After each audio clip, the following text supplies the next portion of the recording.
প্রথমে মিষ্টি কথায় ভুলিয়ে নেওয়া হচ্ছে সৌদি আরব, পরদিন থেকেই তার উপর নেমে আসছে অমানসিক নির্যাতনের খড়গ।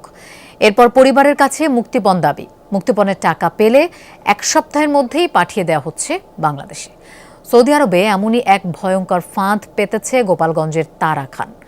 যমুনার অনুসন্ধান বলছে, এক তারা খানের ফাঁদে নিঃস্ব হয়েছে বহু যুবক। চাঁদপুর প্রতিনিধিকে সাথে নিয়ে বিস্তারিত জানাচ্ছেন আমাদের সহকর্মী আশিক মাহমুদ, আর ছবি তুলেছেন নির্মল চন্দ্র।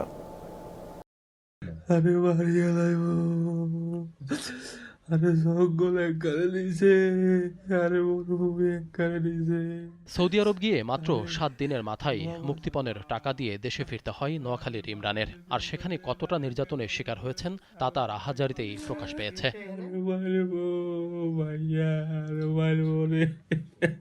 দেশে ফিরে ভর্তি হয়েছিলেন হাসপাতালে, এখন বাড়ি ফিরেছেন, কিন্তু একা একা হাঁটতে পারেন না।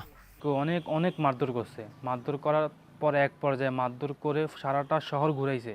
ইমরানের সাথে একই ফ্লাইটে এমন ভয়াবহ নির্যাতনের শিকার হয়ে দেশে ফিরেছেন আরও কয়েকজন। তাদের মধ্যে রয়েছে নাইম গাজী ও নয়ন গাজী। তাদের বাড়ি গোপালগঞ্জে। ওরা আমার মারছে আর আমি মাইর খাই, কোনো কথা বলি না। পরে কইছে তোর এই মারিতে হবে না, মানে মুখ খুলবে ওরা।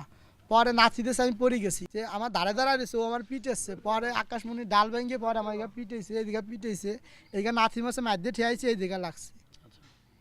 পরে মনে করেন পাড়াইছে, মানে আমার কাউকে ফাটিনি, আমার এই জায়গায় মোটা হয়ে গেছিল। ওই যে যারা ছিল ওরা আরো ভালো বলতে পারবে। 6 দিনের মাথায় ওনাদের বাসায় মারে নিয়ে গেছে। বাসায় নিয়ে ওইভাবে টর্চার করা শুরু করছে। ওই টর্চার করতে তোর বাপরে টাকা দিতে, ওরা তো তোর কাছে আমার শাড়ি দিয়েছে। ওরা আমার মার শেষ করছে। আমার শাড়িতে ওরা রড মড এনে ওখান থেকে বাড়ি শুরু করে দিল। ভয় করে যে মানে ভদ্রভাবে দাঁড়িয়েছি, 5 লিটারের পানির বোতল দিয়ে মাথায় আবার বাড়ি শুরু করে দিয়েছে। সব মাথায় আমার আঘাত যা করছে, সব মাথায়।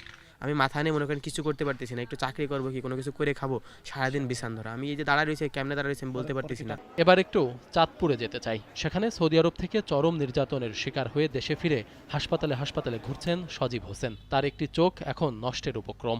আমি গত 27 তারিখ সৌদি আরবে যাই তারাখানার মাধ্যমে। যাওয়ার পরে তারা আমার অযথাই মারধর করা শুরু করলো এবং সারাদিন আমার গাড়ি করে ঘুরেয়া বিকালবেলা আমার কোনো ট্রিটমেন্ট ছাড়াই বিমানে উঠাই দিস। শুধু নির্যাতন না, দেশে ফিরতে এদের সবাইকে ভিটা বাড়ি বন্ধক রেখে দিতে হয়েছে মুক্তিপণের টাকাও। তারা যা করছে এর বিচারও চাই আর আমার টাকাও চাই। আর আমার ছেলে যে মাইর দিচ্ছে এর জন্য আমি সরকারের কাছে বিচার চাই। তারা বললো যে আপনি টাকা পাঠাই দেন, আমি আপনার ছেলেরে পাঠাই দিচ্ছি। 3.5 লক্ষ টাকা চাইছিল। সব টাকা সুদে আইনা দিছি, 3.5 লাখ টাকা, 3,20,000 টাকা। আমার স্যার কিছু নেই, আমি 1 লক্ষ টাকা আমার ওই বাড়ির জায়গা বন্দুক চেয়ে দিছি। কে নিল মুক্তিপণের টাকা? সৌদি আরবে নির্যাতনই বা কারা করলো? এবার সেগুলো অনুসন্ধানের পালা। সবার কাগজপত্র যাচাই বাছাই করে দেখা গেছে সবগুলো ভিসা প্রসেসিং করেছে ঢাকার মধুমতি ওভারসিজ। আর সৌদি থেকে ভিসাগুলো পাঠিয়েছে তারা খান নামের একজন।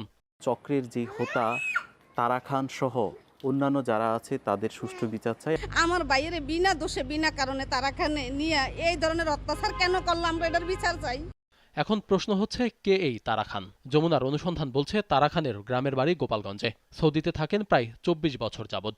যদিও তার আসল নাম তারা খান না, তার পাসপোর্ট ঘেঁটে দেখা গেছে তার প্রকৃত নাম হুমায়ুন কবির খান। তারা খান নামে সৌদির দাম্মামে আদম ব্যবসা ও মুক্তিপণ আদায়ের ভয়ানক এই চক্র গড়ে তুলেছেন তিনি। প্রতিনিয়ত যুবকদের টার্গেট করে সৌদি নিচ্ছে আর 1 সপ্তাহের মধ্যে মুক্তিপণ আদায় করে পাঠিয়ে দিচ্ছে দেশে। আর বাংলাদেশে তার কর্মকাণ্ড দেখাশোনার দায়িত্ব স্ত্রী ফাতেমার দাবি তিনি এসবের কিছুই জানেন না।